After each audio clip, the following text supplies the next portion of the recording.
Bonjour, vous écoutez Noir Atlantique, un podcast de Fania Noël produit par Kizu Studio. Noir Atlantique est un podcast de discussion communautaire au sens large et global. Je suis en conversation avec des universitaires, artistes, penseurs, militants noirs de par le monde. Et de quoi on parle ? De nous, des questions, lutte, production des mondes noirs.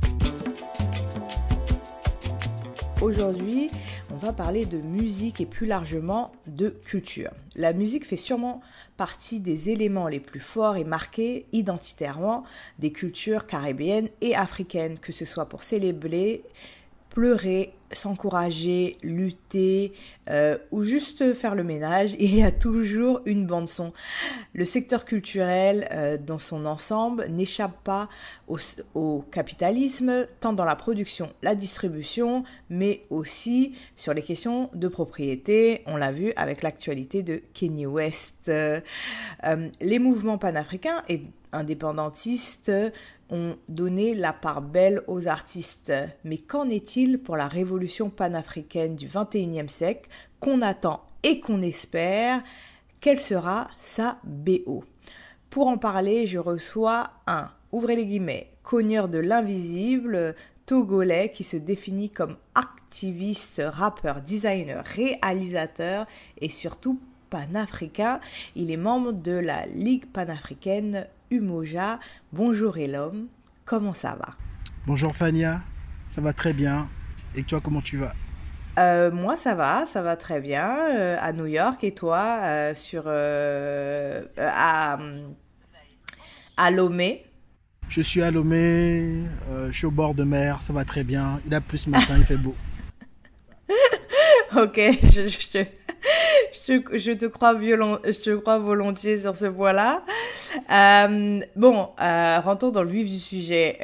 Elom, ton dernier projet, qui est un projet très visuel, tu veux nous inviter à l'intérieur d'un conte.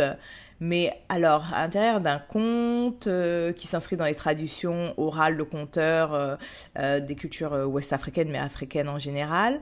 Mais c'est quelle histoire tu veux nous raconter? Dans quelle histoire tu veux nous faire entrer? Le dernier album s'appelle Améouga. Améouga, c'est pas un mot, c'est une phrase. Ça veut dire l'être humain a plus de valeur que les biens matériels. Et je pense que c'est l'histoire d'une humanité qui se perd et qui a besoin de se recentrer, de remettre l'humain au centre de toutes nos transactions, de toutes nos actions généralement. Donc oui, il s'agit de l'histoire de l'humanité que je raconte à travers un album de 17 titres, mais qui est aussi décliné en clip vidéo, en documentaire et en podcast, dont la série Ubuntu, qui veut dire « Je suis parce que nous sommes » en Swahili, que j'ai réalisé pendant la période du Covid-19. Il y a la série des Impossibles Imminents, qui sont des documentaires de 13 minutes, un double triptyque. Il y a la dernière trilogie, Le silence est un cri, qui s'est décliné en un documentaire de 26 minutes, une fiction avec des perruches, des fourmis et un cafard, et aussi l'histoire de Noupekpe Mapezan, qui est une trilogie dont j'ai réalisé 2 chapitres pour le moment, où je raconte l'histoire d'un guerrier qui est décédé au combat mais qui est réincarné en une petite fille. Donc la première vidéo, c'est le titre point d'interrogation. La deuxième, c'est le titre Améouga. Et il y a le troisième qui va arriver bientôt, qui s'appelle Egungu. Egungu, justement, qui symbolise les revenants, ceux qui sont entre le mort des vivants et des morts. Donc ça fait beaucoup, tout ça. Mais pour moi, ce qui est important, pour revenir, c'est remettre l'humain au centre de tout. D'accord.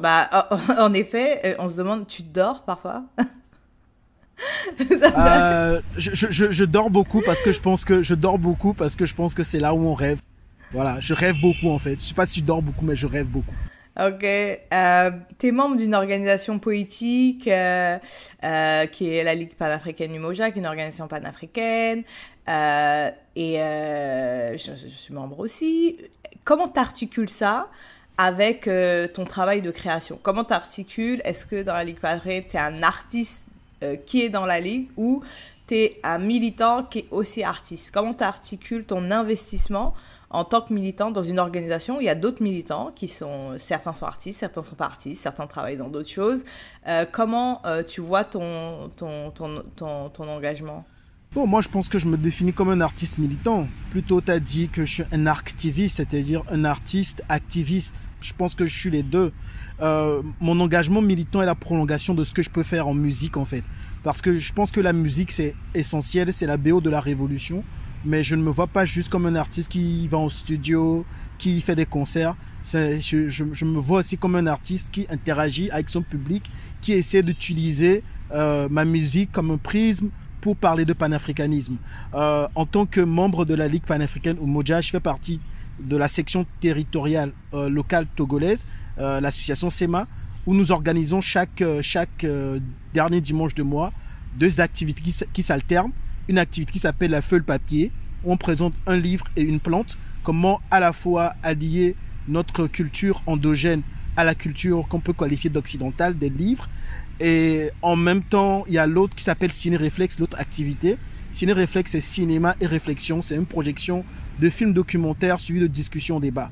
Et le lien entre l'artiste et l'activiste, c'est que je sais que je parle, j'utilise mon audience qui me suit musicalement parler, les drainer vers nos activités.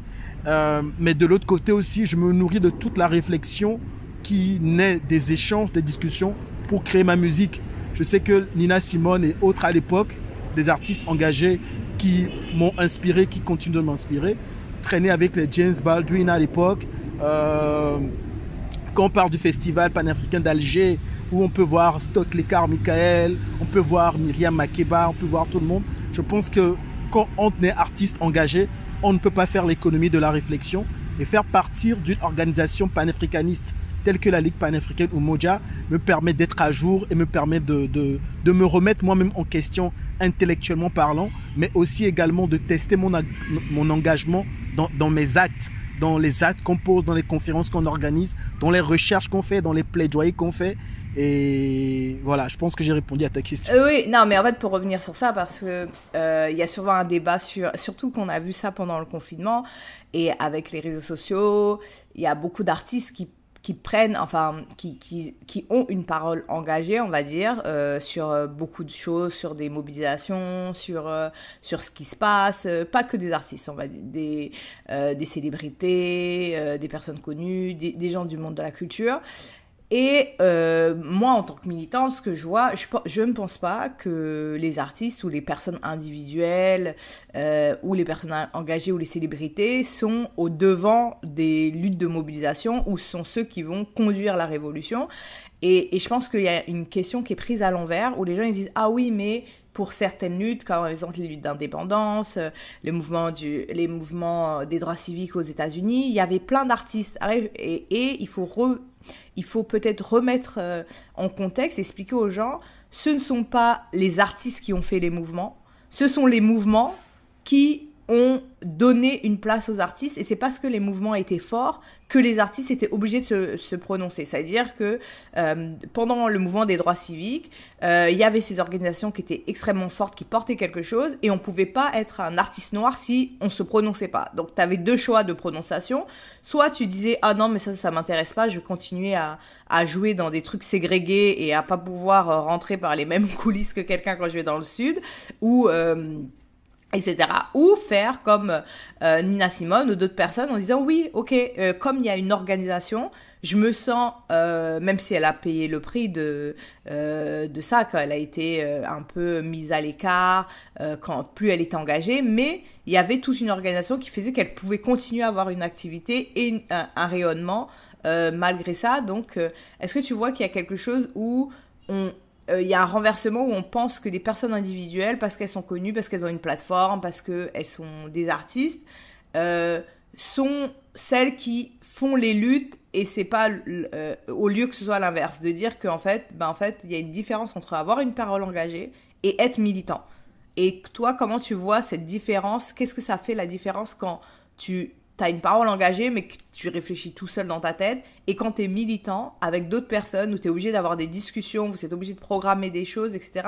Qu'est-ce que le plus que ça apporte d'être à l'intérieur d'une organisation? Je pense qu'il est important d'être dans une organisation parce qu'il ne faut pas individualiser la lutte. La lutte, elle est collective. Et quand tu pars de ce postulat que la lutte est collective, la lutte ne peut pas être individuelle.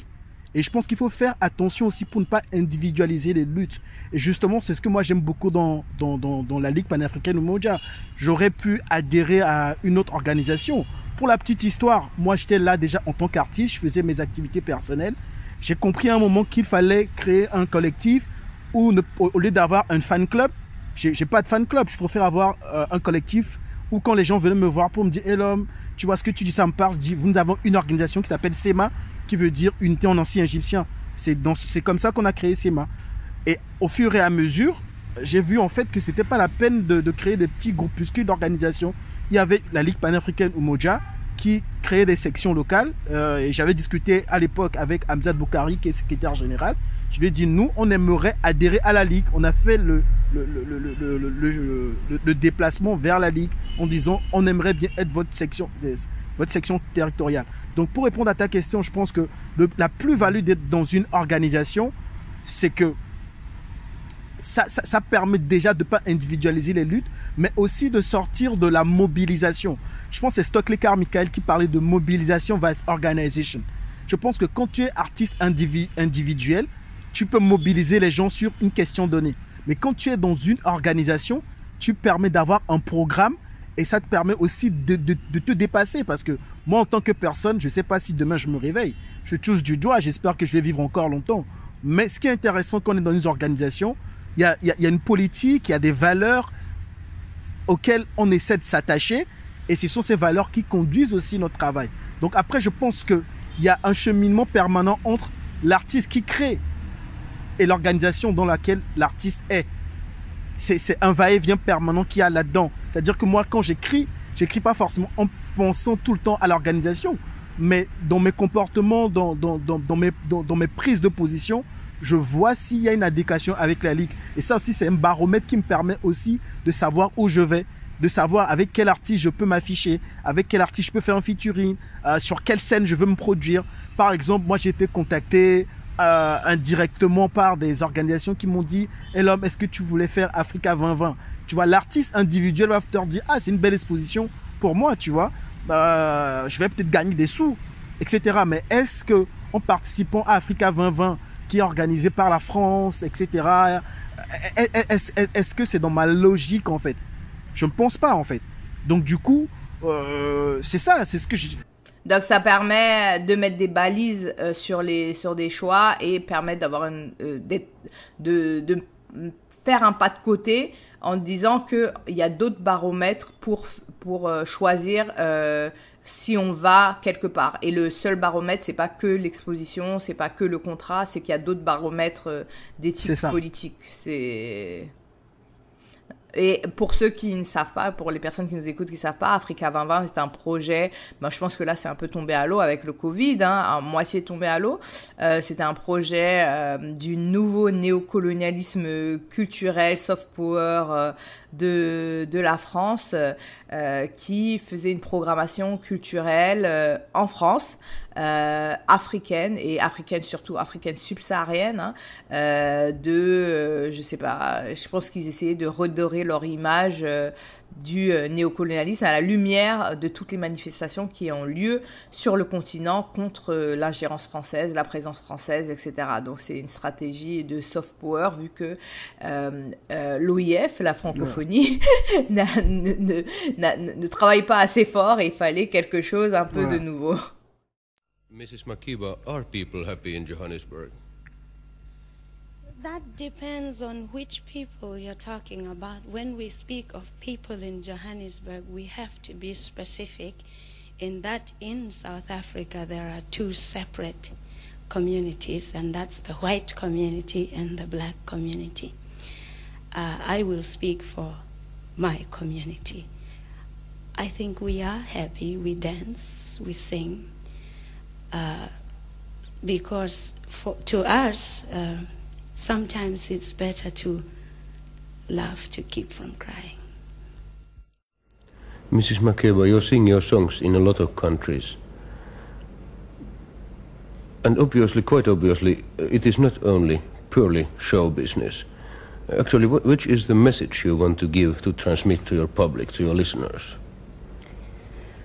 Well, I always feel that even though one is an artist, that we are first human beings and we live in the same world as any other person, so that we as artists should never close our eyes to what is happening around us.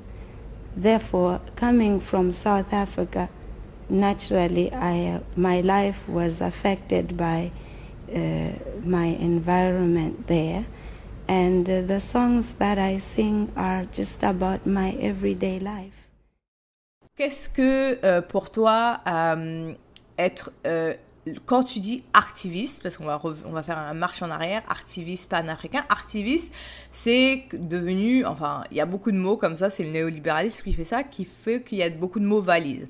C'est-à-dire activiste, toi tu dis que tu es activiste, d'autres gens disent qu'ils sont activistes parce qu'ils ont posé à côté d'un ours polaire, etc. Ouais. Donc ça recouvre des réalités aussi vastes que les gens puissent le voir. Donc toi, en dehors du fait d'être dans la Ligue panafricaine, dans une organisation, qu'est-ce qui fait pour toi tes activistes panafricains? Comment tu investis le côté art du mot activiste et l'autre côté tiviste panafricain? Comment tu fais ça dans ta musique, par exemple? On a compris que tu es dans une organisation, mais dans ta musique, comment ça se traduit? Dans ma musique, je peux dire, on peut le voir à 3 volets. C'est-à-dire la musique, en tant que musique même que je crée, je parle de rythme et harmonie. Ma musique, en termes de paroles, et ma musique aussi en termes d'esthétique, et quatrièmement, ma musique en termes d'engagement. Je vais commencer par l'engagement. Il y a 10 ans, avec des amis, on a créé le mouvement qui s'appelle Arctivisme. A-R-C-T-I-V-I-S-M. Et Arctivisme, c'était l'engagement sociopolitique par l'art.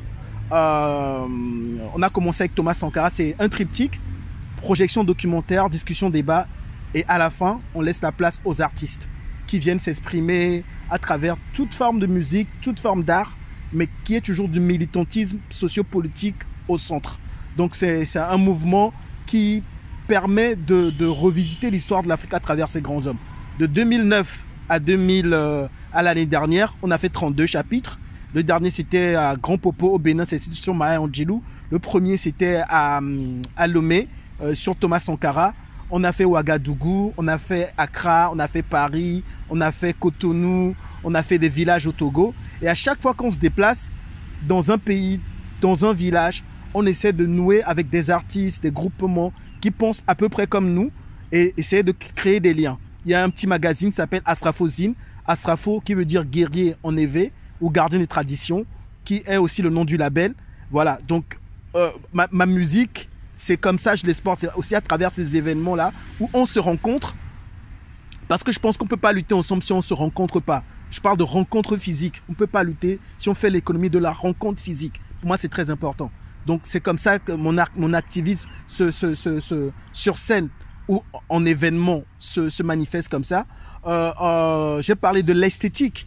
À chaque fois que je fais des clips vidéo, pour moi, c'est important de montrer la beauté de l'Afrique, la beauté déjà de nous hommes, de nous femmes, la beauté de nos tissus, la beauté de notre art, nos bronzes, nos sculptures. C'est très important pour moi dans l'image, en fait, que l'activisme soit là. L'activisme culturel, pour moi, c'est aussi de montrer ce qu'on a beau. Aujourd'hui, on parle de restitution, des objets volés, etc. Je trouve que c'est un très bon combat. Mais pour nous qui vivons sur le continent africain, je pense qu'il est important de mener un travail de préservation du patrimoine qu'on a aujourd'hui. Je ne vais pas citer forcément des marques, mais je ne vais pas forcément mettre des marques occidentales, européennes, américaines, chinoises, forcément dans mes clips.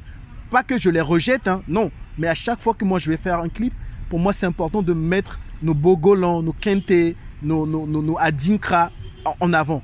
Au niveau de la parole, et je pense que c'est pas le moins important, c'est le propos. Qu'est-ce que je dis? Moi je fais du rap. Le rap c'est composé de beaucoup de lyrics.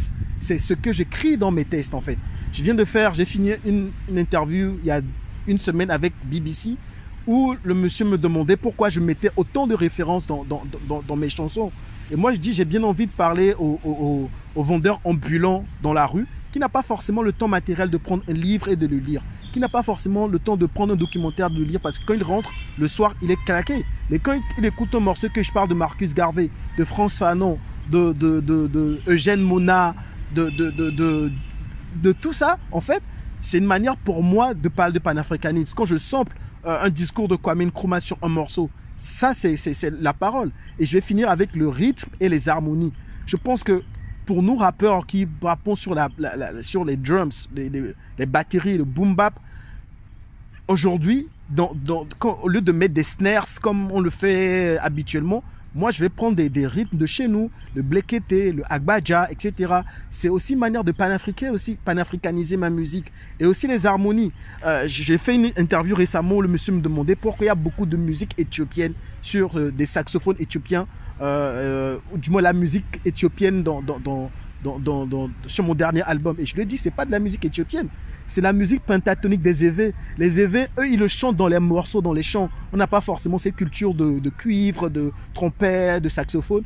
Mais quand tu prends Sektuel Axerel, c'est presque la même chose que ce qui se fait en Éthiopie. Et d'un côté, ça montre aussi l'unité, comme disait Charanta Diop, dans nos cultures. On te dit que les Evé descendent des Égyptiens, on est passé par l'Éthiopie, après par le Nigeria, après on est passé et on est arrivé s'installer au Togo, tu vois. Et dans la musique, même qu'on fait dans nos harmonies, le lien, il est clair, il est là, il est évident. Donc oui, ma réponse est un peu longue, mais je pense que c'était intéressant d'expliquer comment, en tant qu'artiste, je panafricanise mon art. Parce que mon activisme, il est très, très, très panafricain.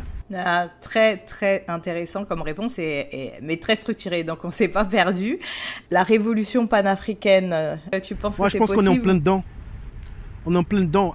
Au départ, tu parlais du capitalisme que nous subissons aujourd'hui, parce qu'en gros, on est encore sur des territoires où on laisse, il faut le dire, hein, on laisse. Parce qu'il ne faut pas tout le temps être là et critiquer les autres. Il faut surtout quand on est entre nous, tu vois, de pouvoir faire nos autocritiques, en fait.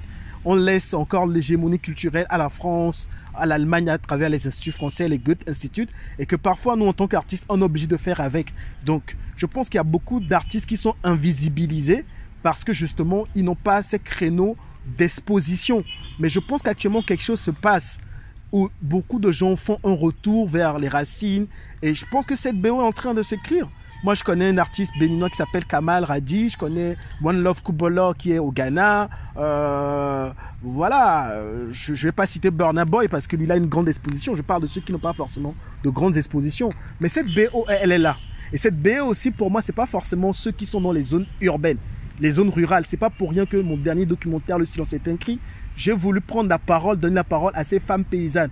Parce que même quand on parle de féminisme aujourd'hui, excuse-moi, je le pousse jusque là-bas, est-ce qu'on prend en compte juste ceux qui sont dans les zones urbaines? Est-ce qu'on donne la parole aux femmes qui sont dans les zones rurales, etc. Et pour revenir à la question de la BO, je pense que la BO va être composée ou est en train d'être composée par tous ces artistes urbains qui sont invisibilisés justement parce qu'ils chantent la révolution, ils chantent des choses que les grandes radios, les grandes majors ne veulent pas mettre en avant. Tu vois, on préfère des rappeurs qui te parlent qui déshabillent la femme, qui parlent de drogue, qui parlent de sexe, que de donner la parole à d'autres artistes qui disent des choses importantes, mais également toutes ces personnes qui sont encore dans nos villages, donc, qui ne sont pas en ville, tu vois, parce que le terme village encore, c'est pas un terme que j'aime beaucoup. Chez nous, on dit kopé en mina qui veut dire, en évé qui veut dire le quartier général, tu vois. Donc le terme village, c'est encore un truc très colonial de dire village et ville, qui préserve la culture et qui la modernise à leur manière. Et pour finir, par rapport à cette question-là, moi actuellement, je suis en train de me battre pour rassembler quelques jeunes africains pour sortir une mixtape à la fin de l'année. J'espère que je vais y arriver. Où je veux donner la parole aux jeunes qui sont nés dans les années 90 et 2000 pour donner leurs rêves sur l'Afrique 60 ans après. Aujourd'hui, on voit qu'il y a plein de documentaires qui sortent sur les indépendances, sur la décolonisation, etc. Et encore là, la parole est donnée aux gens en Europe. Je pense qu'hier encore, il y a un film qui est sorti sur France 2. C'est une aberration, et surtout avec les mêmes gens, le même Pascal Blanchard, des gens qui ont une industrie. L'industrie ils ont créé une industrie universitaire, marketing sur ça, vraiment dans le pillage, etc. C'est vraiment, enfin, c'est un scandale. Un scandale. Mais et c'est pour ça, moi qui suis en Afrique, là, tu vois, je ne suis pas à New York, je ne suis pas à Paris, je suis à Lomé, tu vois. Qu'est-ce que le jeune que je sors dans la rue pense de ça? Pour moi, c'est important d'avoir cette parole-là, tu vois. Et ça, la BO là, dont on est en train de parler, la BO là, pour moi, c'est ça aussi. C'est de donner la parole à ces jeunes artistes qui nous disent qu'ils pensent ces choses-là. Parce qu'on n'a pas forcément le luxe de voir France 24, on n'a pas forcément le luxe de télécharger un documentaire de François Blanchard ou je sais pas, mais en même temps aussi c'est les seules ressources à notre disposition qui nous permettent de nous documenter sur nous-mêmes, sur notre histoire, parce que nous-mêmes on a failli. Donc pour moi la BO, et je vais finir avec ça, c'est de sauvegarder, c'est de récolter, d'archiver ce présent là. Voilà, c'est le terme que je cherchais, archiver le présent des jeunes, des gens ici qui sont encore là, des gens qui ont lutté pour les indépendances. J'ai fait une série d'interviews avec un monsieur qui s'appelle Godwin Tété, un monsieur qui a 90 ans cette année, qui me parlait de comment ils ont lutté. Et on ne doit pas forcément laisser les Pascal Blanchard ou les François Blanchard, je ne sais pas comment ils s'appellent, désolé. C'est pas important. Et juste à la fin, tu sais qu'il s'appelle Blanchard, son nom de famille c'est Blanchard. C'est ça le plus important. C'est ça. Et moi, j'ai pas envie de les critiquer. Ils font ce qu'ils font pour leur industrie. C'est aussi à nous, aujourd'hui, de donner la parole à nos gens. Et c'est ça pour moi la bande originale de ce panafricanisme du 21e siècle. Ok, bah, est-ce que tu pourrais nous donner 4 titres de cette BO? Waouh, 4 titres de cette BO. Bon, je pense que... Waouh. Bon, je pense que je vais faire ma promotion, tu vois. Je vais faire ma auto-promotion. Do you? Parce que j'ai pas réfléchi, tu vois. Je pense qu'il y a un morceau sur mon album Indigo qui s'appelle Africa is the Present. Tu vois, un album qui a été réalisé en 2015, je crois. Africa is the Present, tu vois. L'Afrique est un présent. L'Afrique, c'est le présent et l'Afrique est un cadeau. Il y a sur mon dernier album un morceau qui s'appelle Umoja Nguvu, l'union fait la force, qui est d'ailleurs comment dire ça, le motto de la Ligue panafricaine Umoja. Bon, je vais essayer de pas. Et c'est aussi la devise de la République d'Haïti. C'est ça. Tu vois, Ah, je savais pas ça. Bah, c'est bien. L'union fait la force, c'est la devise d'Haïti. Super, il y a ça. Après, je suis en train de m'efforcer pour parler d'autres morceaux. Waouh, c'est chaud. Bon, je pense qu'il y a Kamal Radi, un jeune béninois qui a fait un morceau qui s'appelle Allume ton cerveau, qui a beaucoup tourné à l'époque. Et il faut que je trouve au moins un morceau en anglais. Je suis en train de réfléchir. Oh là là, c'est chaud. Oh là là, c'est chaud. Bon, je dirais Ameouga. Ameouga, c'est le titre de mon dernier, pas dernier, on dit pas dernier forcément, le titre de l'album que j'ai sorti récemment. Et Ameouga parce que ça parle de l'être humain au centre de tout. C'est un morceau qui parle de l'esclavage encore et qui parle d'autres formes d'esclavage moderne, comment nos systèmes de santé sont obsolètes, sont pas efficients. Et oui, justement, on ne peut pas parler de panafricanisme si on n'est pas capable de se soigner comme il faut. Donc oui, je donnerai 3 morceaux de Elam Vance et un morceau de Kamal Radi. Je ne me suis pas préparé, j'aurais dû me préparer pour citer les autres. Donc les autres gars, les sœurs, ne vous en voulez pas si je n'ai pas parlé de vous. Peut-être qu'après ça me reviendra, tu vois. Voilà. Ok, et pour le dernier, par exemple, Ameunga que tu dis, est-ce qu'on peut avoir un couplet pour voir à quoi ça ressemble? Non, je pense que je vais être généreux, je vais pas donner Ameouga, je vais faire autre chose en fait. Tu vois, comme ça les gens iront écouter Ameouga. Il y a un morceau sur mon album qui s'appelle Point d'interrogation que j'aime beaucoup. Point d'interrogation avec P-O-I-N-G-S, tu vois, des points d'interrogation. Je suis en train de réfléchir si je fais le premier couplet ou le deuxième. Tu me dis le premier ou le deuxième selon toi, puis je choisis. Deuxième. Ok. Coller nos tripes sur... Coller nos tripes sur vos murs, nos tombes dans vos bouches. Attends, j'oublie mon propre texte, c'est chaud. C'est le stress, c'est le stress. Bon, bref, je sais pas. À ce moment-là, à bonne la tidia dîner fanamie bonom pona sikpe quand les mouvements no voide mi so jwa so sana voyo mi so savona fionfio kudo so jao Suffering and smiling, mais bada nyo kwade, mais nami les guerres, au Jesse Chrisania, que sais-tu de Tsubukwe, que reste-t-il des braises rouges qui chantaient hier, ces cendres dociles que soulève la poussière, ou ces points en érection qui dansent au-dessus de ma tête, un arbre sans racines est un cure-dent, mais qui finance nos luttes, un sage madian Wolof, que c'est celui qui te prête les yeux, qui te dit où tu regardes, un fusil dans la main, un poème dans la poche, tu connais l'option, elle est révolutionnaire, solidaire de Bondongala Havane, Nkuntowe, Sizoué. Mandela a pris le maniement des armes dans les camps du FLN. Quand la parole est amputée, les membres se déchaînent. À la base, Boko Haram était un club de jeunes. Nous pouvons pas les dia, nous pouvons pas pour les begena, nous pouvons pas les dia, nous pouvons pas pour les begena, nous pouvons pas les dia, nous pouvons pas pour les begena, chichiok bonabe, agbonila midoa kon le, nous pouvons pas les dia, nous pouvons pas pour les begena, nous pouvons pas les dia, nous pouvons pas pour les begena, nous pouvons pas les dia, nous pouvons pas pour les begena, koklom jananyo, atien bedona. Collez nos murs, collez nos tripes sur vos murs, de tombes dans vos bouches, couchez nos langues sous vos bottes ou vous jetez un sort qui veut nous diendérer, qui peut nous comparer, n'est-ce pas au cœur du désert que se trouve son oasis, Tchale l'enlève na waodola roma nona leonem no gunpowder, Asia, ola inali amito cleva, minokie, azing bonakpeo, un œuf ne casse pas une pierre, c'est seulement quand le nombre de cadavres de l'oppresseur est grand qu'il commence à écouter, disait Cabral, les ombres persistent, communiquent entre eux, aiguisent des cris derrière les paupières ouvertes ou closes, boum, donne-moi une bombe que je fasse comme Zumadzu nous dira tous le ras-le-bol sans détour aucun. Je marchais seul dans les rues de Dakar, escorté par des anges ivres, des regards vides, le fatalisme en personne. C'est là j'ai réaperçu Cheranta, me rappelant qu'un continent qui ne peut se défendre, ni ne contrôle son espace géographique, ne peut être indépendant. Finalement, j'ai fait les deux couplets, tu vois. Merci d'avoir été avec nous aujourd'hui. Merci pour ce cadeau de fin. Aujourd'hui, dans l'espace du Black Atlantic, on était à Brooklyn et à Lomé, grâce aux internets.